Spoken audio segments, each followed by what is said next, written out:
Hi, welcome to HardReset.Info channel. Dear viewers, in front of me Epson XP 640 series printer, and now I can show you how to clean the print heads using the settings of this printer. So firstly, of course, you need to open the paper tray. So just open the output paper tray, insert the paper into the insert paper tray, then find your settings, find maintenance, click OK, find head cleaning and click start cleaning.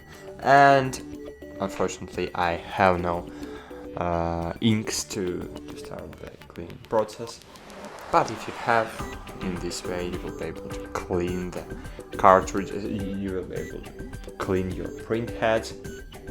And if you will do it from time to time, for example once 3 months, 2 months, in this way you will be able to keep your print heads always in good condition, and it will prevent your print heads from damaging.